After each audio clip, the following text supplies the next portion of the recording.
Hi, everybody. I know it's been years since I last uploaded, and I remember leaving off saying that I feel like God wanted me to tell my testimony in increments, and I've been deliberately putting this video off just because this is just so uncomfortable for me. So let's get into it. 10 years ago, I was a mess, a hot mess, as people would say.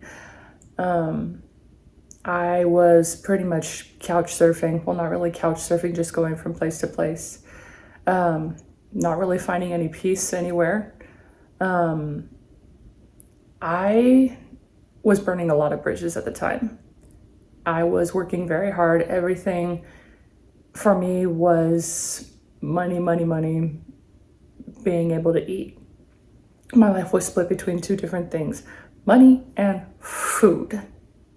So in my 20s, they were not good years. I was mad at the world. I had such rage. I look back on my life, I look back on my 20s, and I wonder how on earth I wasted so much time being so angry with everyone, people who never did anything to me. I had a lot of unforgiveness at the time, a lot of unforgiveness. And I had some pretty bad habits. I had some addictions happening. I was drinking a lot. I was doing recreational drugs.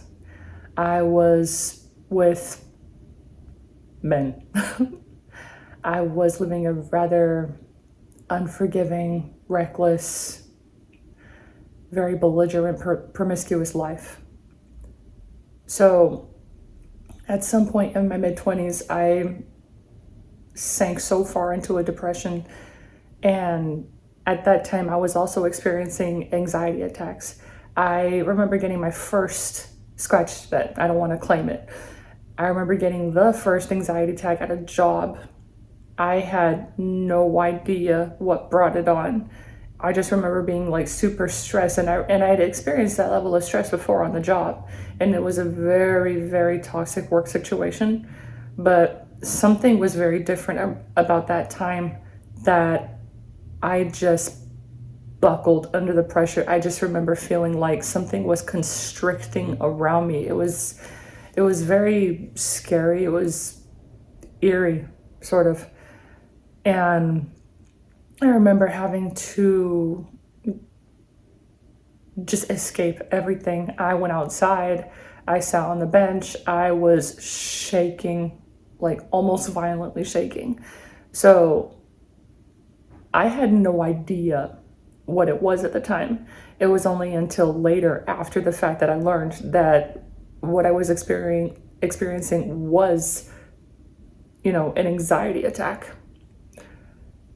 So not only was I experiencing bouts of anxiety, I was also frequently and regularly and also dangerously dissociating, to where I would just sit there and zone out. I would tune everything out and I would just be lost in my own world. And when you have dissociation, anxiety, and depression on top of a partying lifestyle, it makes for a pretty bad cocktail of trouble. So I had sank so far into depression that these thoughts started cropping up in my mind. These thoughts of, what if I wasn't here? What if I just ended it all? What if I could just, abandon all of it? I was like, a lot of my problems were mental. A lot of my problems were internal. And when you're in the thick of it all, you don't think like that. I didn't have the accountability to say, you know what, I'm the problem. So I started getting these thoughts more and more frequently, and I started developing a plan.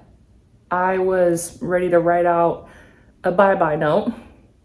I was ready to go to like a drugstore, pick up a bottle of like painkillers and just say adios to the world. And at the time I was working a job that added on more stress. So let me just put this in chronological order. So the first job where I experienced anxiety attacks was when I was about 24, 25. The next job I was working, I was about 25-ish, 26, around there. So it's at the 25, 26 job where things started to get real, very, very real. And I was living a very lonely lifestyle at the time. It was just work, restaurants, drinking, men, recreational stuff, and home. It was a very lonely, really lonely, very broken time for me. And I was working with people that probably weren't the greatest people to be working with. I remember thinking, I wish somebody would save me. I need somebody to rescue me. I just want somebody to fix all my problems. And at that time, I didn't know Jesus. I was going to church. My mother had started taking me to her church on Sundays. And I liked the idea of getting back into church, but something about that particular church left me kind of lacking. It was lacking. Like, what else am I looking for? Like, this can't be it. I feel good about going back to church. I feel good about learning about God, but something about this church is very much asleep. So one day, one of my coworkers and her son, we were just sitting there on our break time, very, very early morning. Our shift started at about like 2:45 in the morning, 2:30 in the morning, and went all the way until like maybe 6 something, 7 o'clock, I don't know. But we worked early morning freight, and I remember befriending this woman and her son. And she was a young mother, and she would kind of hint at recreational stuff that she would procure from a dispensary. And of course, my broken mind was like, oh, she has connections to stuff. Maybe I should develop connections with her and get friendly with her and then get what I want out of it because I don't care anymore. That's what I thought. My mind was filled with thoughts of nobody wants me, nobody cares, nobody's listening to me. It's not going to make any difference. In fact, it might make a world of difference. It might relieve a lot of people if I was no longer here. One day, I procured some stuff off of her, and I remember she had brought it into work, and she would only break off just like little itty bitty bits off of it. At the time, it was this gummy thing. It looked like a little gummy candy, sort of. And she said that she took it for her pain, to manage her pain, her back pain. And she gave me 2 pieces, 2 like gummy fish. One was orange, one was green. I remember that. And they both smelled like dirt. So she gave them to me one day. And at the time, I was living with a woman who also had issues. Very, very toxic, very tiring baby daddy issues. It was constant push, pull. And the guy who was the father of her kids, not the best person. So not only was she dealing with what is classified as a deadbeat father, she was also carrying the weight of her own mother's dramas and traumas and unforgiveness related to her mother. And I saw generations of toxicity within that house. I saw so many generational cycles, generational habits, what the church would essentially classify as generational curses. So not only did I see a lot of similarities between us as people, I also saw what would happen to me if I didn't straighten up. Basically, where I was living, it ultimately was the tip of the iceberg. It was like the needle, scratch that. It was the straw that broke the camel's back for me. Just because it was so toxic, just because there was so much arguing, just because it was so incredibly unhinged. And it just made me hate everything. It made me hate life in general. And both of us, myself and my roommate, we were both driven by money. We also wanted out of our current situations. We wanted somebody to save us, and we wanted the people in our lives to step up and be everything that we thought we needed, not at all stopping to consider, okay, there are things within us that manage to click with each other that are not exactly great qualities. So anyway, I hated life and I hated living with her. Now, I loved those kids. There were two small kids involved in all this, and that's ultimately why I was holding off telling this part of my testimony. So I get home one day. I go into my room and I have this stuff on hand. And at this point, I'm like, you know what? Anything's better than this life. So I took one of those gummies. Didn't feel a thing for a while. And then sometime later, I took the other one. You don't want to do that. Big mistake. By the way, drugs don't love you, okay? Drugs have never loved you. Drugs don't care. Drugs don't discriminate. I don't care who you are. Don't do drugs. Just don't do it. So I took both. And still I didn't feel anything for a while, and I was doing my doom scrolling on Instagram. And then I remember laughing at one particular video, one particular reel from a very famous creator. And I gasped and I felt like I'd been hit like a freight train. I've never been hit that hard with something in my life. It felt like I got whiplash internally. I can't explain that feeling. So at that point, I started to panic. I started to think, oh, what did I do? What have I done? I started pulling out my Bible. I started flipping through pages. I started reading whatever I could. It was a King James version. I couldn't understand a word it was saying, but it was what I had. Over the next few hours, I would experience the worst time of my life. So I remember having to get up and go to the bathroom a couple times. And each time it got harder to walk. I started getting more and more dizzy. And I remember there were times where I could not physically move. My motor skills were going bye-bye. I had never had such a reaction to anything of a recreational nature like that before in my life. I remember I was sitting up against my wall. I had my bed on the floor. My room was a mess. My room, it basically looks like one of those episodes of Hoarders, but with fewer things. Just because my life at that point was in shambles. So I remember sitting with my back against the wall, and I remember feeling like I was stuck on the ceiling, like my back was glued to the ceiling, and if I moved, it felt like I would fall.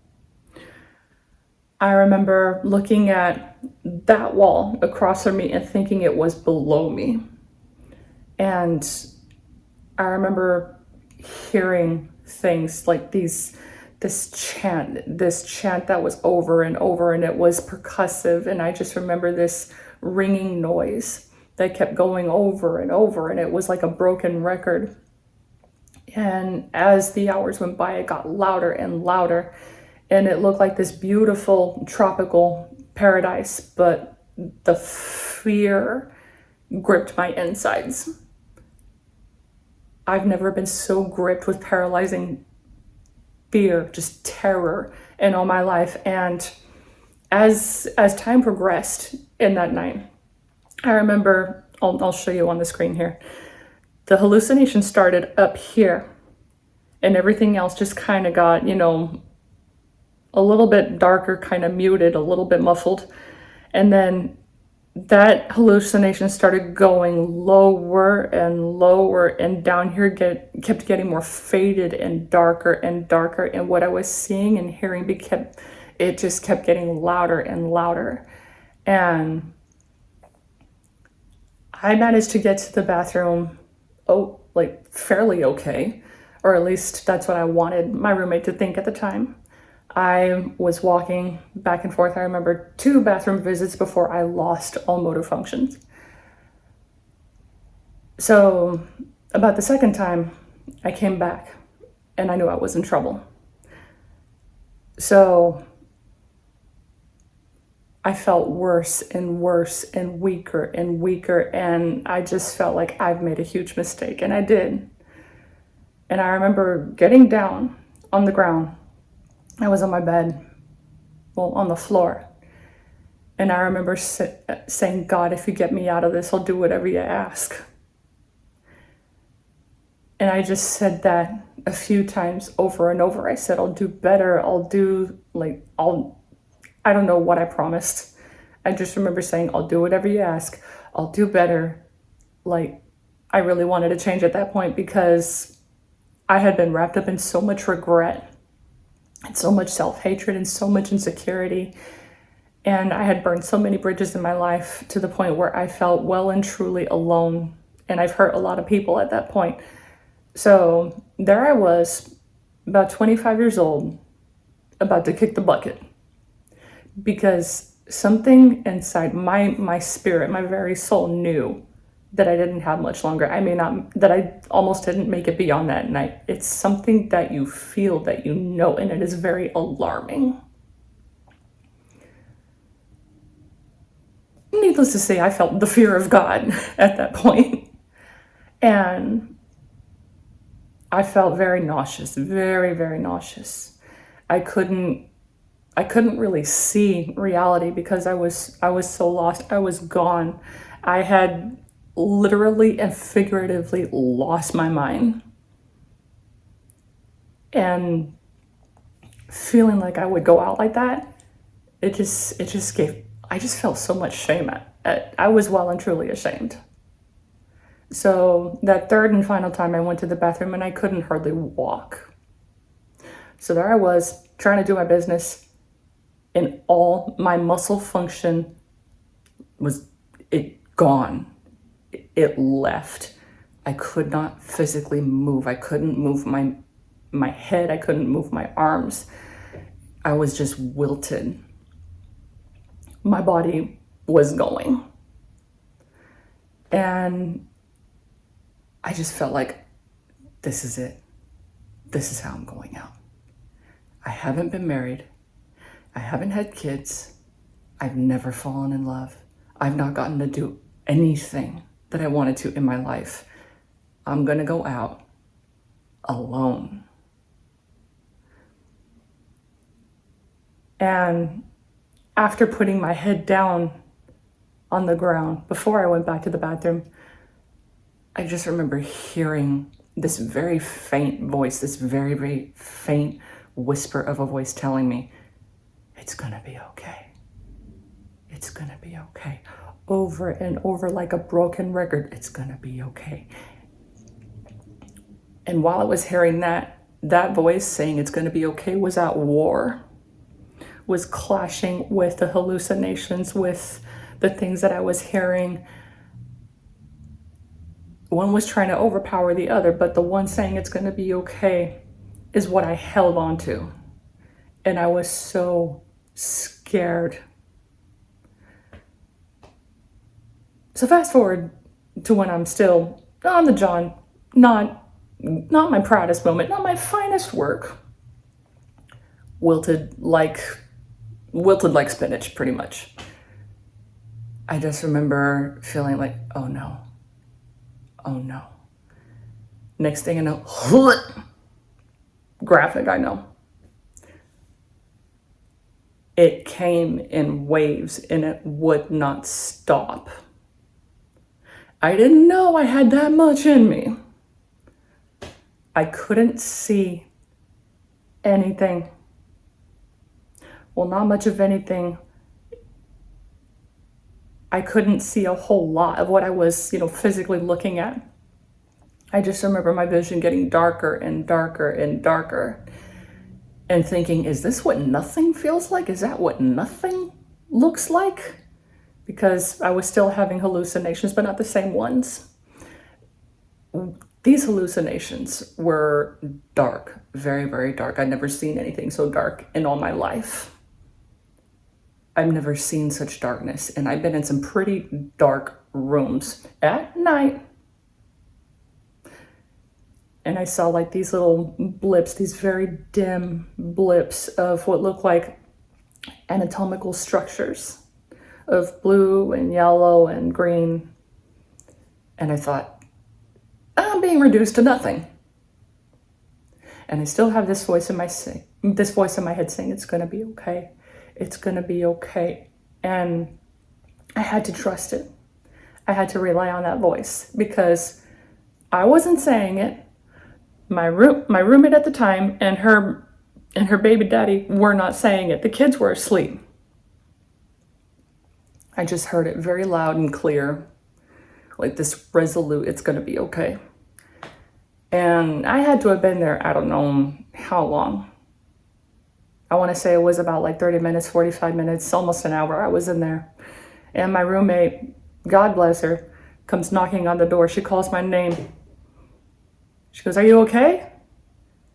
I said, "No." And she asked, "Do you want me to call the ambulance?" I said, "Yeah." She asked me, "What's going on?" And I said, "I'm dying."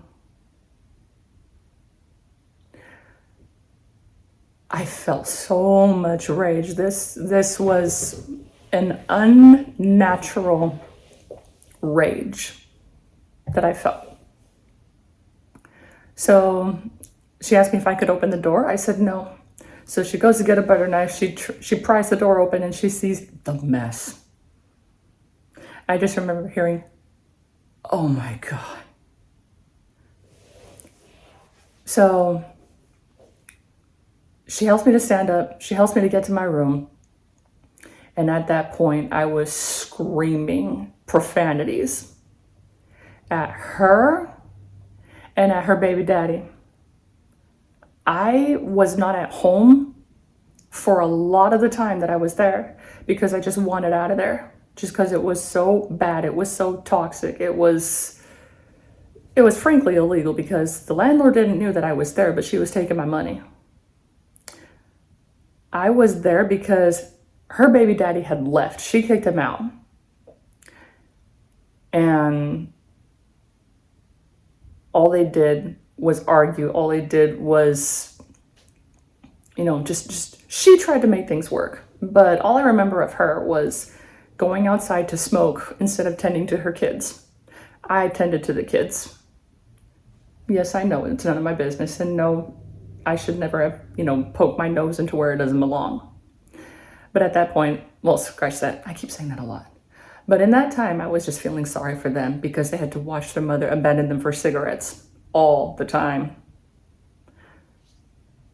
These kids saw nothing but drama. These kids saw nothing but people dumping their emotional load on somebody else. People just shrugging off responsibility onto somebody else, and she had to carry it all.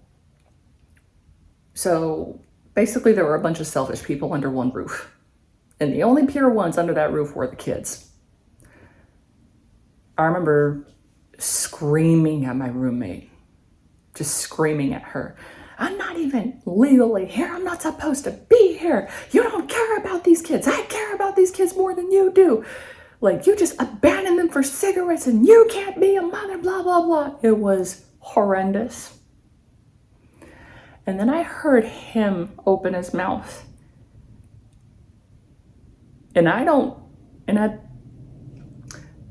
didn't know what came over me. I just remember thinking, "Oh, it's on." And I just started calling him the worst imaginable things. A waste of space, a waste of time, a waste of... just a loser, moron, horrible, horrible things. So my roommate got me into my room. She just kind of muscled me in there because I couldn't move at all.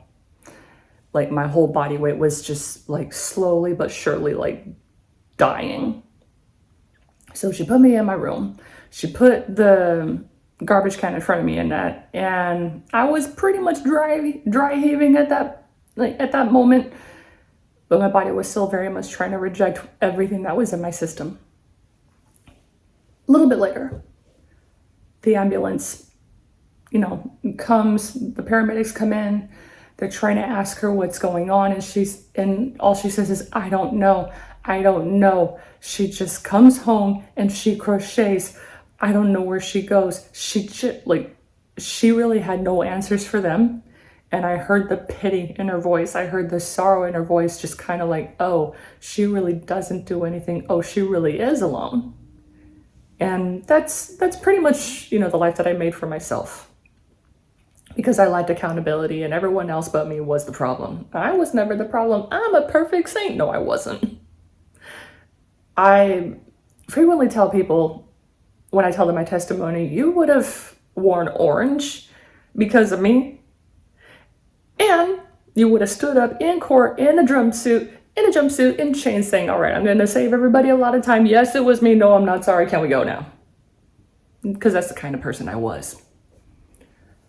So while the paramedics are talking to my roommate and talking to the baby daddy at that, like on that couch, I've never seen him do anything good or useful for anyone at all the entire time I was living there. I just remember very, very clearly hearing one of them say, it's a good thing you called us when you did, because their story could have ended very differently. They said, this isn't like anything we have seen. This is different. It had to have been laced with something. I didn't know that.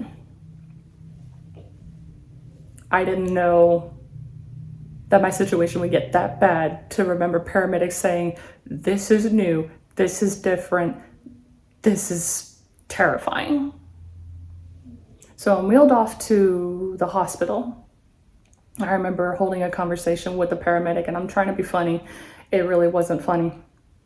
I remember talking to him, asking him, why aren't you home? Don't you have a boyfriend, girlfriend, cat, dog, somebody at home? And he says, no, this is what I do. I like to help people. And I just felt like I was such an inconvenience to him. So we arrive at the hospital. The doors open. Everybody and the mother's rushing up to the doors. And they're asking me, do you know where you are? This woman asked me, do you know where you are? And my voice was weak. I said, Chomp.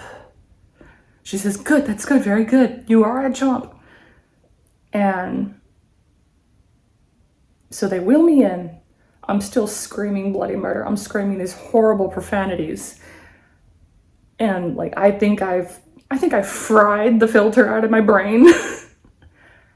I remember saying, this guy who looked like, one of those, bar bikers, beard, cowboy hat, vest, leather, jeans. I remember him very, very clearly. He had patches on his vest and he's doing his job. It's like he got called in. He was busy trying to have a good night and he got called in to look after me. He was the guy hooking me up to the EKG. He was, just sticking the leads all over my body. I remember the IV going into my arm. I remember the blood pressure cuff. I remember so many people around me, and I was still screaming. One particular guy stood out to me. I don't know if he was in the room or if he was outside the room. I don't know how tall he was, but he was very fit, blue eyes, beautiful, gorgeous, and he had this look of fear and concern on his face. I locked eyes with him, and that's when I just lost it. I looked at him and I thought, I did it. There's no coming back from this. What you don't want to do on a brain injury is fall asleep. If you've been listening to my speech throughout this video, you'll hear that I sometimes stumble over my words and I'll correct myself. And it's because of that night. I woke up periodically throughout the night. And I remember being very, very tired. Really, really tired. Like this exhaustion that I've never felt in my life. Working early morning freight will exhaust the body, but this exhaustion went so much deeper. And there were a couple times when I woke up with severe paranoia. Like there were cameras in my room and people were watching me, and the attending physician, she came in, this young girl, blonde hair, ponytail, glasses, no nonsense. I remember her. God bless her. I really hope that she's still in her job, and I really hope that she survived the pandemic. I hope all these people survived the pandemic, because without them, I wouldn't be here. God used them to spare my life. So it was her job to make sure that I went to the bathroom. And physically, I didn't want to get up. But I did. It was either go to the bathroom and handle business or deal with the catheter. I was not about to do that. So I went to the bathroom. I got a look in the mirror.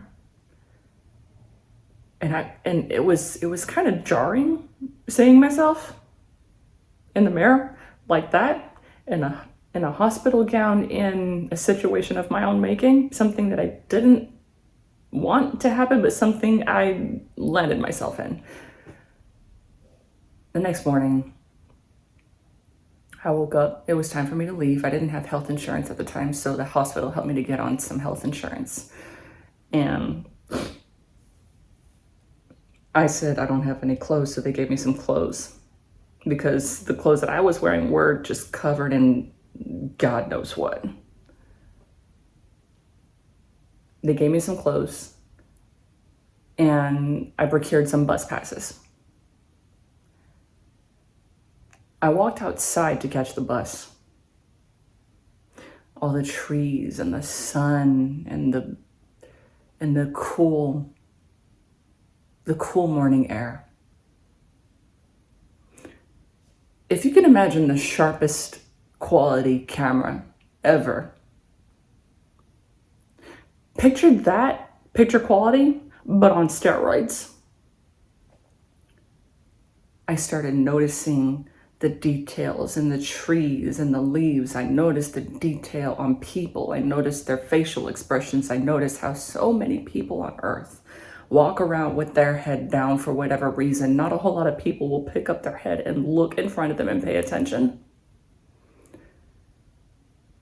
It made me hyper aware of everyone and the details of the shrubs and the birds and the bees and the flies, the details of the potholes in the ground, even right down to the scuff marks on, vehicle tires. It was so overwhelming. I've never been ambushed with that much information. And I couldn't process it. I really couldn't process what was happening. I couldn't process what I was seeing. All I know is I walked out of that hospital alive.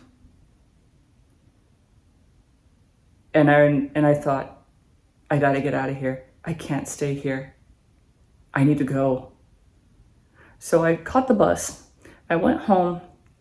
Couldn't get in because I didn't have any keys. And the neighbor, bless him, he already knew my roommate. So he let me in.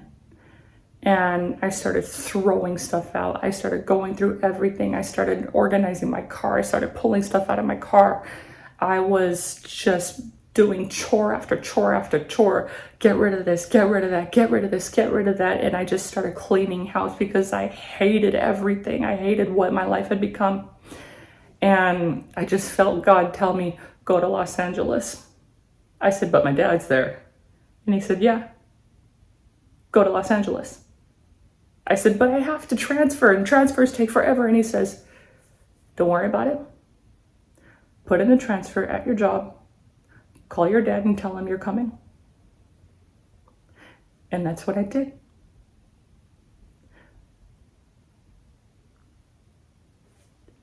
That night happened on November 15th, 2016. I transferred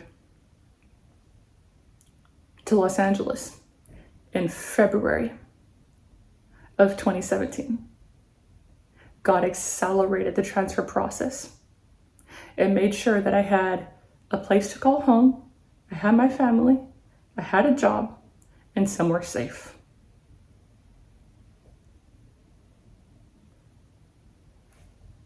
That's part 2 of my testimony. There will be more to come. But all I want to do is help people. I don't know who this is going to help. If it helps one person, then I'll know that I helped somebody. I'll feel good about that. Anyway, take care.